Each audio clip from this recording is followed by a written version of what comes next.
അസ്സലാമു അലൈക്കും. അൽഹംദുലില്ലാഹ് വസ്സലാത്തു വസ്സലാമു അലാ റസൂലിൽ അമീൻ വഅല ആലിഹി വസഹബി അജ്മഈൻ. അമ്മാ ബഅദ്. പ്രിയമുള്ള ഫോക്കസ് ഭാരവാഹികളെ, വേദിയിലുള്ള സമാദരണീയരായ ഇസ്ലാഹി പ്രസ്ഥാനത്തിൻ്റെ നേതാക്കന്മാരെ, പ്രിയ സുഹൃത്തുക്കളെ, ഫോക്കസ് ജിദ്ദയുടെ ഒരു ത്രൈമാസ ക്യാമ്പയിൻ അതിന് ഇന്ന് തുടക്കം കുറിക്കുകയാണ്.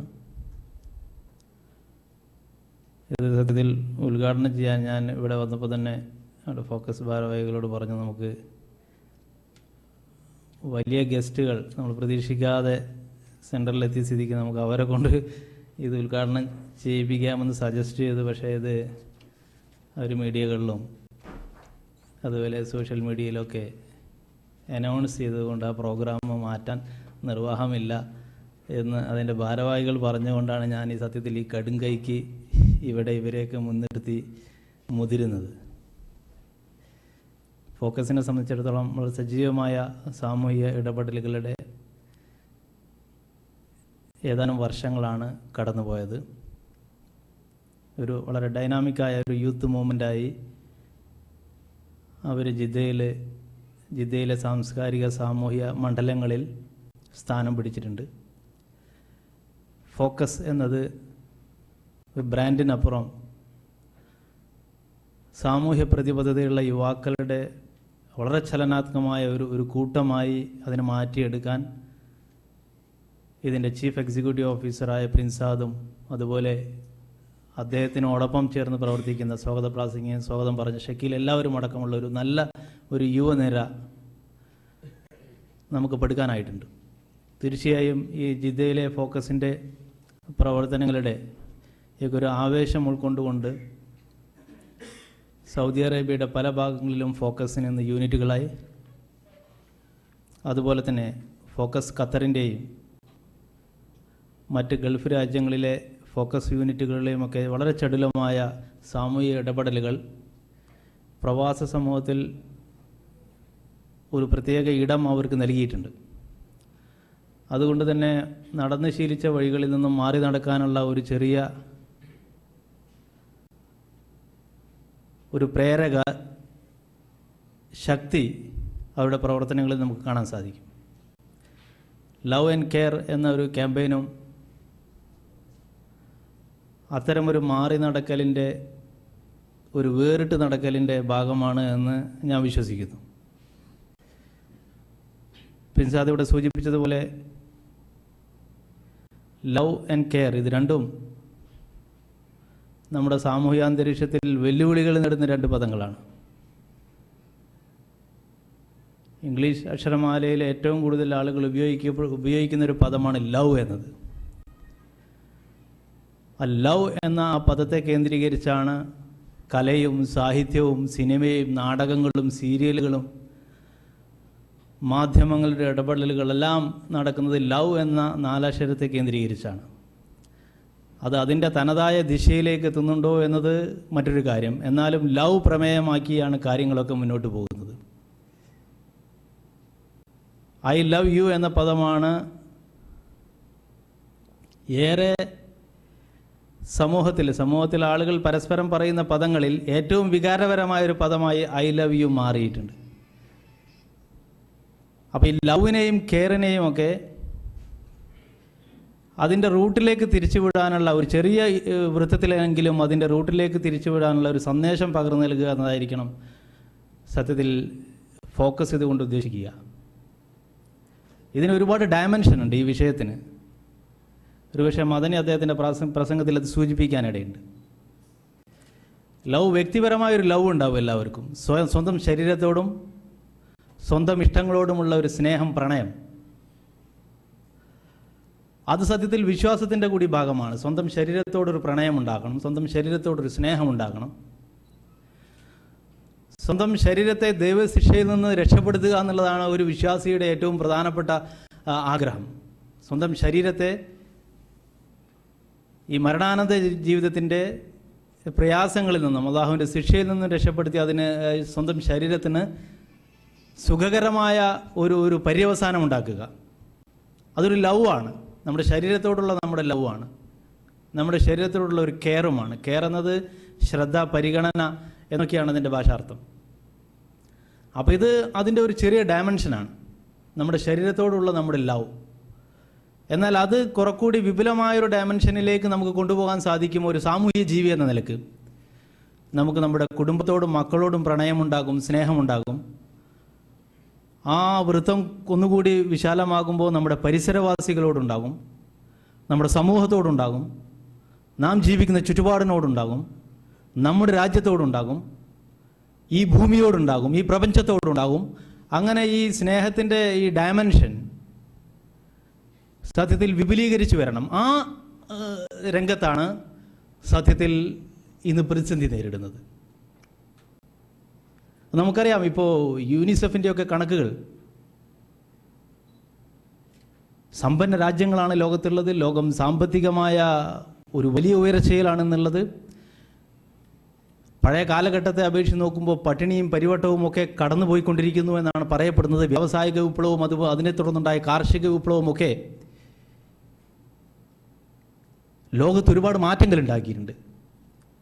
പക്ഷേ എന്നും ആ മാറ്റങ്ങൾക്കൊക്കെ ഇടയിലും ഞെട്ടിപ്പിക്കുന്ന കണക്കുകൾ ലോകത്തുണ്ട്. യൂണിസെഫിൻ്റെ ഏറ്റവും പുതിയ കണക്കുകൾ പ്രകാരം ലോകത്ത് ഒരു ദിവസം 25,000 കുഞ്ഞുങ്ങൾ പട്ടിണി കൊണ്ട് മരിക്കുന്നുണ്ട്. 25,000 കുഞ്ഞുങ്ങൾ ഓരോ ദിവസവും പട്ടിണി കൊണ്ട് മരിക്കുന്നുണ്ട്. അതായത് ഓരോ സെക്കൻഡിലും 4 കുഞ്ഞു വീതം മരിക്കുന്നു.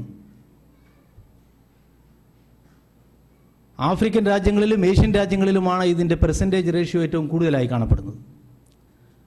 പട്ടിണി, അവശ്യ മരുന്നുകളുടെ ലഭ്യതയില്ലായ്മ, ഇത് രണ്ടാണ് ഈ മരണങ്ങൾക്ക് കാരണം. നോക്കൂ നിങ്ങൾ, ലവ് ആൻഡ് കെയർ, ഈ ഒരു സങ്കല്പം ആഗോളാടിസ്ഥാനത്തിൽ എത്രമാത്രം ഭീഷണി നേരിടുന്നു എന്നതിൻ്റെ പ്രത്യക്ഷമായ ഉദാഹരണമാണിത്. ഒരു 4 സെക്കൻഡിൽ ഒരു കുഞ്ഞ് മരിക്കുക എന്ന് വെച്ചാൽ, ഇപ്പോൾ നമ്മൾ ഈ പരിപാടി നടക്കുന്നത് 1-2 മണിക്കൂർ എടുക്കുകയാണെങ്കിൽ ഈ പരിപാടി സ്വാഗതം പറഞ്ഞ് അവസാനിക്കുന്നതിനിടയിൽ ഏതാണ്ട് 1600 കുട്ടികൾ ലോകത്ത് മരിച്ചിട്ടുണ്ടാകും. നമ്മുടെ പരിപാടി നന്ദി പ്രകടനം നടക്കുമ്പോഴേക്ക്, ഇത് തുടങ്ങി നന്ദി പ്രകടനം നടക്കുമ്പോഴേക്ക് പട്ടിണി മൂലം, അവശ്യ മരുന്നുകളുടെ ലഭ്യതയില്ലായ്മ മൂലം ഇത്രയും കുഞ്ഞുങ്ങൾ മരിക്കുന്നു എന്നതാണ് യൂണിസെഫിൻ്റെ ഏറ്റവും പുതിയ കണക്ക്. ഇതൊരു ആലങ്കാരിക കണക്കല്ല. അപ്പോൾ ലവ് ആൻഡ് കെയർ അന്താരാഷ്ട്ര തലത്തിൽ, ആഗോളതലത്തിൽ എന്തുമാത്രം ഭീഷണി നേരിടുന്നു എന്നതിൻ്റെ പ്രത്യക്ഷമായ ഉദാഹരണമാണിത്. എല്ലാ ലോകരാഷ്ട്രങ്ങളുടെ കയ്യിലും പണമുണ്ട്, അവർ ചെലവഴിക്കുന്നുണ്ട്. ഏറ്റവും കൂടുതൽ പണം ചെലവഴിക്കുന്നത് ഈ ദാരിദ്ര്യ നിർമ്മാർജ്ജനത്തിനോ പട്ടിണി മാറ്റാനോ അവശ്യ മരുന്നുകളുടെ ലഭ്യതക്കോ അല്ല, മറിച്ച് ആയുധ മത്സരത്തിനും ലോകങ്ങൾ തമ്മിലുള്ള കിടമത്സരത്തിനും വേണ്ടിയിട്ടാണ് ലോകത്ത് ഏറ്റവും കൂടുതൽ പണം ചെലവഴിക്കുന്നത്. ഏറ്റവും പുതിയ കണക്കുകൾ പ്രകാരം സിപ്രി എന്നൊരു സംഘടനയുണ്ട്, Stockholm International Institute of Peace Research ഇൻസ്റ്റിറ്റ്യൂട്ടാണ്. അവർ എല്ലാ വർഷവും ഇങ്ങനെ ഈ മിലിറ്ററി ചെലവുകൾക്കായി ലോകം ചെലവഴിക്കുന്ന കണക്കുകൾ ക്രോഡീകരിച്ച് വരാറുണ്ട്. ഏതാണ്ട് 2011 കണക്കുകൾ പ്രകാരം $1.5 ട്രില്യൺ ലോകത്ത് മിലിറ്ററി ആവശ്യങ്ങൾക്ക് വേണ്ടി ചെലവഴിക്കുന്നത്. $1.5 ട്രില്യൺ. ട്രില്യൺ എന്നാൽ നമുക്ക് ഇവിടെ പെട്ടെന്ന് പറഞ്ഞ് മനസ്സിലാക്കാൻ സാധിക്കാത്ത വിധം വലിയ സംഖ്യയാണ്. ഒരു കാര്യം മാത്രം പറയാം, ഇതിൻ്റെ 4/1 പണമുണ്ടെങ്കിൽ, ലോകത്ത് പണം ഉണ്ടെങ്കിൽ ആഫ്രിക്കൻ വൻകരയിലെ പട്ടിണി മാറ്റാൻ പറ്റും. ഇതിൻ്റെ 4/1 പണമുണ്ടെങ്കിൽ. അപ്പോൾ ലോകം മിലിറ്ററി ആവശ്യങ്ങൾക്ക് ചെലവഴിക്കുന്ന പണത്തിൻ്റെ 4/1 ഉണ്ടെങ്കിൽ 4 സെക്കൻഡിൽ ഒരു കുട്ടി മരിക്കുന്നതിനെ നമുക്ക് ഇല്ലാതാക്കാൻ സാധിക്കും. ഒരു മാധ്യമങ്ങളും ചർച്ച ചെയ്യാത്തൊരു വിഷയമാണിത്. ഒരു ചർച്ചയും സംവാദവും നടക്കാത്ത വിഷയമാണിത്. ലോകത്ത് എത്ര സംവാദങ്ങൾ നടക്കുന്നു, എത്ര ചർച്ചകൾ നടക്കുന്നു, എത്ര മീഡിയകൾ എത്ര കാര്യങ്ങളെ പെരുപ്പിച്ച് കാണിക്കുന്നു. പക്ഷേ ഈ 4 സെക്കൻഡിൽ മരിക്കുന്ന ഒരു കുട്ടിയുടെ കാര്യം ആരും പറയുന്നില്ല. ലവ് ആൻഡ് കെയർ ലോകത്തു നിന്ന് എങ്ങനെ മാറിപ്പോകുന്നുവെന്നും അതിന് പകരം അധിനിവേശവും ശാക്തിക പരീക്ഷണങ്ങളും ആയുധ മത്സരങ്ങളും എങ്ങനെ അതിന് പകരമാകുന്നു എന്നുമാണ് നാം മനസ്സിലാക്കേണ്ടത്. ആഗോളാടിസ്ഥാനത്തിലുള്ള ഒരു സിമ്പിൾ സ്റ്റേറ്റ്മെന്റ് നോക്കിയാൽ നമുക്കറിയാം, ലവ് ആൻഡ് കെയർ ആണ് ഇന്ന് ലോകത്ത് ഏറ്റവും വലിയ ഭീഷണി നേരിടുന്നത്. ഇനി നമ്മുടെ സാമൂഹ്യ ചുറ്റുപാടുകളിലേക്ക് വന്നാൽ തന്നെ ഏറ്റവും ഭീഷണി നേരിടുന്ന പദവും ലവ് ആണ്. ഐ ലവ് യു എന്നത് നമുക്ക് എല്ലാവരോടും പറയാവുന്ന ഒന്നാണ്. ഏതൊരു മനുഷ്യനോടും പറയാവുന്ന ഒന്നാണ് ഞാൻ നിന്നെ സ്നേഹിക്കുന്നു എന്നത്. പക്ഷെ അതിൻ്റെ അർത്ഥം മാറി ഞാൻ നിന്നെ കാമിക്കുന്നു എന്നും ഞാൻ നിന്നെ പ്രണയിക്കുന്നു എന്നും പറയുന്നിടത്തേക്ക് ഐ ലവ് യുവിൻ്റെ ഡയമെൻഷൻ തരം താഴ്ന്നിരിക്കുന്നു. ഐ ലെസ്റ്റ് യു എന്നാണ് ഇതുകൊണ്ട് ഇന്ന് അർത്ഥമാക്കുന്നത്. I lust U.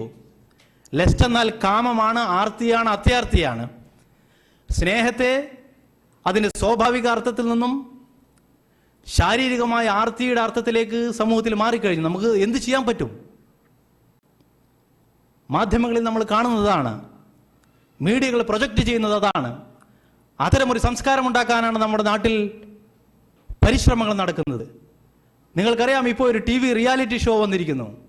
Malayali house എന്നാണ് അതിന് പേര്. സൂര്യ TV-യിൽ TRP റേറ്റിംഗിൽ ഏറ്റവും കൂടുതൽ ഉയരങ്ങളിലേക്ക് പോയി. 4-5 എപ്പിസോഡുകൾ കൊണ്ട് TRP റേറ്റിംഗിൽ, ടാം റേറ്റിംഗിൽ കേരളത്തിൽ ഏറ്റവും ഉയരത്തിലെത്തി നിൽക്കുന്ന ഒരു പ്രോഗ്രാമാണ് എന്നാണ് പറയപ്പെടുന്നത്. 16 യുവാക്കൾ അവരൊരു വീട്ടിൽ നിർത്തിയിരിക്കുകയാണ്.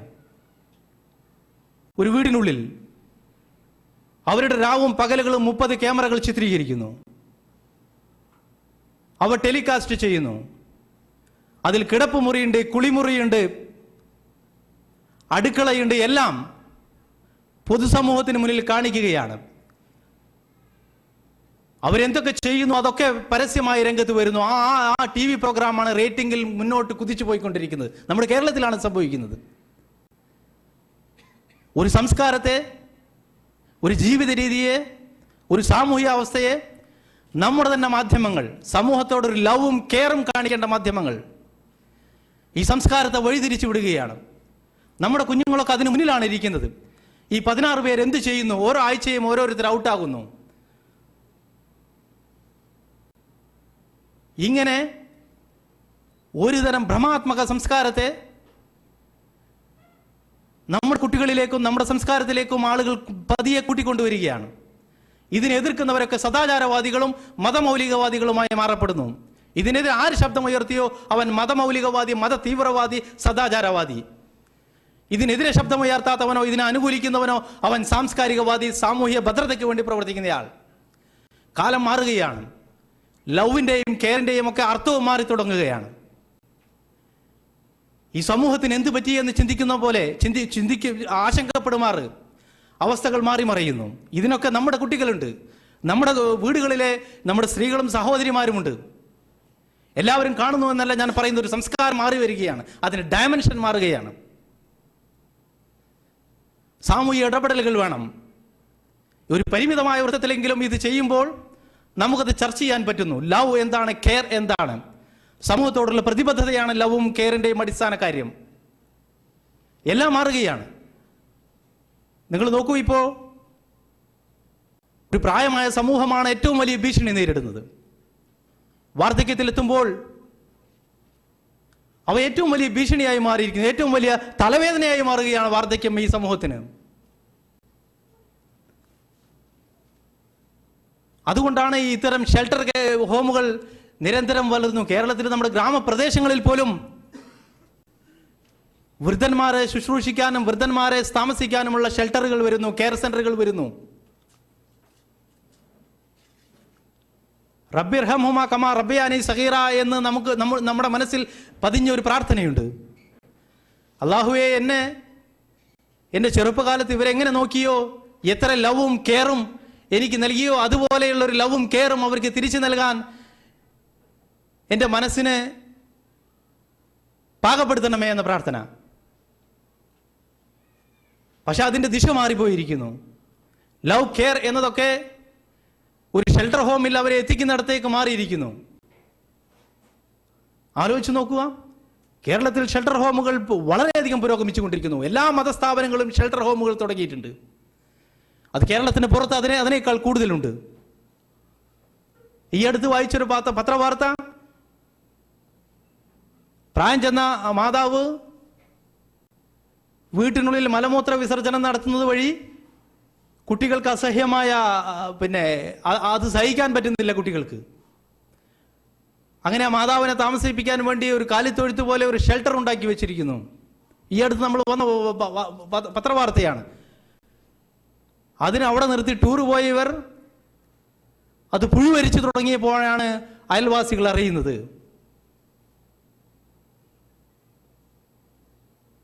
അപ്പൊ ബാല്യവും വാർദ്ധക്യവും അല്ല, വാർദ്ധക്യമൊക്കെ ഒരു ഭാരമായി മാറുന്ന ഒരു സാമൂഹ്യാവസ്ഥ. ലവ് എവിടെയുണ്ട്? കെയർ എവിടെയുണ്ട്?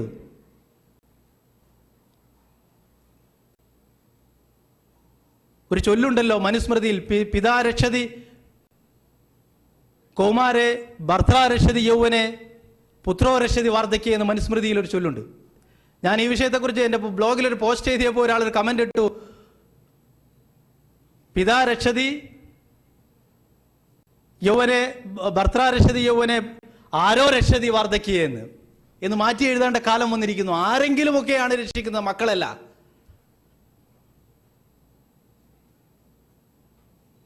ഈ പ്രവാസികളായ നമുക്ക്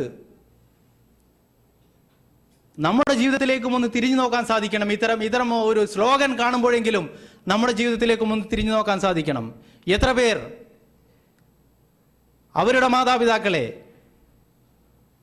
അവർക്ക് നൽകേണ്ട കെയറും ലവും നൽകി പരിഗണിക്കുന്നു എന്ന കാര്യം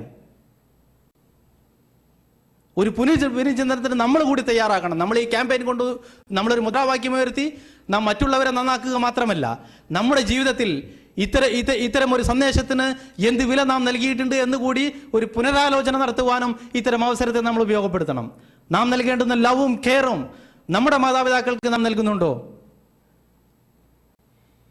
ചുരുങ്ങിയത് നാം അവർക്കൊരു ടെലിഫോൺ കാൾ ചെയ്യുന്നുണ്ടോ? വിളിക്കുന്നുണ്ടോ? ഇന്ന് സോഷ്യൽ മീഡിയയുണ്ട്, ഇന്റർനെറ്റുണ്ട്, എല്ലാം വ്യാപകമായ കാലമാണെന്ന്. കണ്ടുകൊണ്ട് സംസാരിക്കാം എല്ലാ ദിവസവും. നമ്മുടെ കയ്യിൽ മൊബൈലുകളുണ്ട്, നമ്മുടെ ലാപ്ടോപ്പിൽ ഇന്റർനെറ്റ് ബ്രോഡ്ബാൻഡ് കണക്ഷനുകളുണ്ട്. എത്ര പേർ ആ സൗകര്യം, നമ്മളിൽ തന്നെ എത്ര പേർ ആ സൗകര്യം ഉപയോഗപ്പെടുത്തുന്നു? നിങ്ങളൊന്ന് ആലോചിച്ച് നോക്കൂ. നാട്ടിൽ ചെറിയൊരു ബ്രോഡ്ബാൻഡ് കണക്ഷൻ 250 രൂപ കൊടുത്താൽ കിട്ടും. അത്തരമൊരു കണക്ഷൻ നമ്മുടെയൊക്കെ വീടുകളിലുണ്ടെങ്കിൽ നമ്മുടെ മാതാപിതാക്കളുമായി ദിവസവും നമുക്ക് കണ്ട് സംസാരിക്കാം. അങ്ങനെ ഒരു സംസ്കാരത്തിലേക്ക് നമ്മൾ മാറാൻ നമ്മുടെ ആലോചന പോയിട്ടുണ്ടോ? എന്നും വൈകുന്നേരം നമ്മൾ നമ്മുടെ ഇന്റർനെറ്റിന്റെ മുന്നിൽ വന്ന് നമ്മൾ ഉപ്പയോടും ഉമ്മയോടും നേരിൽ കണ്ട് സംസാരിക്കുന്ന ഒരു സാഹചര്യം നമുക്ക് സൃഷ്ടിച്ചെടുക്കാൻ സാധിച്ചാൽ അവരുടെ ജീവിതത്തെ സംബന്ധിച്ചിടത്തോളം നിങ്ങൾ അയച്ചു കൊടുക്കുന്ന എല്ലാ റിയാലുകൾക്കും അപ്പുറം അവരുടെ മനസ്സിനെ അത് സ്വാധീനിക്കും. വൈകുന്നേരമാകാൻ അവർ കാത്തിരിക്കും. അവരുടെ മനസ്സിനൊരു ഉന്മേഷമുണ്ടാകും. മകനെ കാണാൻ, മകളെ കാണാൻ, കൊച്ചുമക്കളെ കാണാൻ. വർഷങ്ങളോളം ഇവിടെ വന്ന് താമസിക്കുന്ന പ്രവാസി സുഹൃത്തുക്കളുണ്ട്, ഭാര്യമാരും കുട്ടികളുമായി. അവർ നാട്ടിലേക്ക് പോകാതിരിക്കാൻ തന്നെ കാരണം എയർ ടിക്കറ്റിന്റെ കോസ്റ്റ് ആലോചിച്ചിട്ടാണ്. അറ്റ്ലീസ്റ്റ് ഒരു ഇന്റർനെറ്റ് കണക്ഷൻ എങ്കിലും നിങ്ങളുടെ വീടുകളിൽ അവർക്ക് എടുത്തു കൊടുക്കൂ. ആരോടെങ്കിലും അതൊന്ന് ഓപ്പറേറ്റ് ചെയ്യാൻ പഠിപ്പിച്ചു കൊടുക്കൂ. 250 റിയാലിന് നാട്ടിലൊരു ബ്രോഡ്ബാൻഡ് കണക്ഷൻ കിട്ടും. അവരുമായി സംവദിക്കണം. ഇത്തരം സൗകര്യങ്ങളെ, സാങ്കേതിക സൗകര്യങ്ങളെ നാം ഒരു പോസിറ്റീവായ ദിശയിലേക്ക് ഉപയോഗിച്ച് ശീലിക്കണം. അത്തരമൊരു സംസ്കാരത്തിലേക്ക് കൂടി നാം വളരണം. ലവ് ആൻഡ് കെയർ അതെല്ലാ രംഗത്തും ഉണ്ടാകണം. ഞാൻ മദനി ആവശ്യത്തിലേക്ക് അതിൻ്റെ കൂടുതൽ വിവരങ്ങളിലേക്ക് കടക്കും, ഞാൻ അതിന് പറയുന്നില്ല. എന്നോട് പറഞ്ഞു, നിങ്ങളൊരു അരമണിക്കൂർ നിങ്ങൾക്ക് 25 മിനിറ്റ് നിങ്ങൾക്ക് സമയം തന്നിട്ടുണ്ട് എന്ന് പറഞ്ഞു. പക്ഷേ ഈ വലിയ സദസ്സിനെ മുൻനിർത്തി ഞാൻ ആ സമയം പൂർണ്ണമായി ഉപയോഗപ്പെടുത്താൻ ആഗ്രഹിക്കുന്നില്ല. പക്ഷേ ഇതിൻ്റെ ഡയമെൻഷനുകൾ വലുതാണ്. അത് നമ്മുടെ നിത്യജീവിതത്തിലും ഈ ലവും കെയറും ഒക്കെ നമുക്ക് ഉപയോഗപ്പെടുത്താൻ സാധിക്കണം. അത് നാം ഇടപെടുന്ന വേദികളിൽ, നമ്മുടെ സാംസ്കാരിക രംഗത്ത്, മതരംഗത്ത്, വിദ്യാഭ്യാസ രംഗത്ത്, എല്ലാ രംഗത്തും സൗഹൃദ ഭാഷണങ്ങൾ നടത്തണം. പരസ്പരം അറിയാനല്ല. ആരോടെങ്കിലും ഇപ്പോൾ 100, 200, 300 മെമ്പർമാരുണ്ട് നമ്മുടെ കൂട്ടത്തിൽ. പരസ്പരം എത്ര പേർ അങ്ങോട്ടും ഇങ്ങോട്ടും സൗഹൃദ സംഭാഷണങ്ങൾ നടത്തി നോക്കൂ. അപ്പോഴേ ഒരാളെ തിരിച്ചറിയാൻ പറ്റൂ. അടുത്തടുത്തിരിക്കുമ്പോഴും മനസ്സുകൾ തമ്മിൽ അകന്നകന്നിരിക്കുന്ന ഒരു അവസ്ഥക്ക് ഒരാളെയും തിരിച്ചറിയാൻ പറ്റില്ല. ചിലപ്പോൾ നമ്മൾ ഒരു സഹപ്രവർത്തകനുമായി 10, 20 വർഷം ഒരു കമ്പനിയിൽ ഒരുമിച്ച് വർക്ക് ചെയ്യുന്നുണ്ടാകും. നമ്മുടെ വേദികളിൽ, ഇസ്ലാഹി പ്രസ്ഥാനത്തിന്റെ വേദികളിൽ ഒന്നിച്ച് വർക്ക് ചെയ്യുന്നുണ്ടാവും. പക്ഷെ അവന്റെ വീട്ടിലെ അവസ്ഥ, അവന്റെ ചുറ്റുപാടുകൾ ഒരുപക്ഷെ നമ്മൾ അറിയുന്നുണ്ടാകില്ല. സൗഹൃദ സംഭാഷണങ്ങൾ ലവ് ആൻഡ് കെയറിന്റെ ഏറ്റവും പ്രധാന ഘടകമാണ്. പരസ്പരം അറിയുക, ഇത്തിരി നേരം കൊച്ചു വർത്തമാനം പറഞ്ഞിരിക്കുക. ആളുകളെ പരസ്പരം അറിയാനും അവരുടെ സങ്കടങ്ങളൊക്കെ നമ്മൾ കേൾക്കാനും തുടങ്ങുമ്പോഴാണ് നമ്മിലെ കാരുണ്യത്തിന്റെ ഉറവ് പൊട്ടുക. മനസ്സിലായില്ലേ? ഇർഹമു മൻ ഫിൽ അർദ് ഇർഹമകും മൻ ഫിസ് സമാ. ഈ ഭൂമിയിലുള്ള മനുഷ്യരോട് നിങ്ങൾ കരുണ കാണിക്കുന്നുവെങ്കിൽ ആകാശത്തിലുള്ളവൻ നിങ്ങളോടും കരുണ കാണിക്കുമെന്നാണ്. അറിയുന്നതിലൂടെയാണ് ഒരു പ്രചോദനം ഉണ്ടാകുക. ഒരാളുടെ വിഷമം ദുരിതം നമ്മൾ അറിയുമ്പോഴാണ് അയാളെ സഹായിക്കണമെന്നൊരു തോന്നലുണ്ടാകുക. പക്ഷെ അത് നമ്മൾ അറിയാൻ ശ്രമിക്കുന്നില്ലെങ്കിലോ ആ ഡോർ ക്ലോസ്ഡ് ആണ്. ലവിൻ്റെയും കെയറിൻ്റെയും ആ ഭാഗം അടഞ്ഞു കിടക്കുകയാണ്. അയാൾ നമ്മളോടൊപ്പമുണ്ട്, നമ്മുടെ പ്രവർത്തനങ്ങളിലുണ്ട്, നമ്മുടെ നോട്ടീസ് ഒട്ടിക്കാനുണ്ട്, നമുക്ക് വേണ്ടി പ്രവർത്തിക്കാനുണ്ട്, എല്ലാം ഉണ്ട്. പക്ഷെ അയാളുടെ ആ ലവ് ആൻഡ് കെയർ ഏത് ഭാഗത്തേക്കാണോ നമ്മുടെ ശ്രദ്ധ തിരിയേണ്ടത് ആ തിരിയേണ്ട ഭാഗത്തേക്ക് നമ്മുടെ ശ്രദ്ധ തിരിഞ്ഞിട്ടില്ല. അപ്പോൾ ഞാൻ പറയുന്നത് ഇതിന് ഒരുപാട് ഡയമെൻഷൻ ഉണ്ട്. ഏത് ഡയമെൻഷനിലേക്കും നമ്മൾക്ക് ഈ വിഷയത്തെ കൊണ്ടുപോകാം. അപ്പോൾ ലവ് ആൻഡ് കെയർ എന്നത് ഏതെങ്കിലും ഒരാൾക്ക്, ഒരു സമൂഹത്തിന്, രാഷ്ട്ര നേതാവിന്, രാഷ്ട്രീയ പ്രവർത്തകന് മാത്രം ചെയ്യേണ്ടുന്ന ഒന്നല്ല. അത് നമ്മുടെയൊക്കെ നിത്യജീവിതത്തിൽ, നമ്മുടെയൊക്കെ സാമൂഹിക ജീവിതത്തിൽ അത് വരേണ്ട ഒന്നാണ്. അപ്പോൾ ഫോക്കസ് ഉയർത്തുന്ന ഈ ക്യാമ്പയിൻ അത് പുതുതലമുറയിലേക്ക് എത്തട്ടെ, പഴയ തലമുറയിലേക്കും എത്തട്ടെ. പുതുതലമുറയിലേക്ക് എത്തുവാൻ വേണ്ടി എന്തൊക്കെ ചെയ്യണമോ അതൊക്കെ ചെയ്യുക. മീഡിയകൾ ഉപയോഗപ്പെടുത്തുക, സോഷ്യൽ മീഡിയ ഉപയോഗപ്പെടുത്തുക. അതുപോലെ നേർക്കുനേരെയുള്ള ഇത്തരം സംവാദങ്ങളോ പ്രവർത്തനങ്ങളോ സംഘടിപ്പിക്കുക. ഈ 3 മാസക്കാലം ഇത്തരം ഒരു സ്നേഹ സന്ദേശ യാത്ര തന്നെ നടത്തുവാൻ ഈ ഫോക്കസിൻ്റെ ശക്തമായ യുവനിരക്ക് സാധിക്കട്ടെ എന്ന് ഞാൻ പ്രാർത്ഥിക്കുന്നു. അള്ളാഹുവിൻ്റെ നാമത്തിൽ ഈ ക്യാമ്പയിൻ ഉദ്ഘാടനം ചെയ്യുന്നു. വാഹിർ ദവാൻ അൽഹംദുലില്ലാഹി റബ്ബിൽ ആലമീൻ. അസ്സലാമു അലൈക്കും.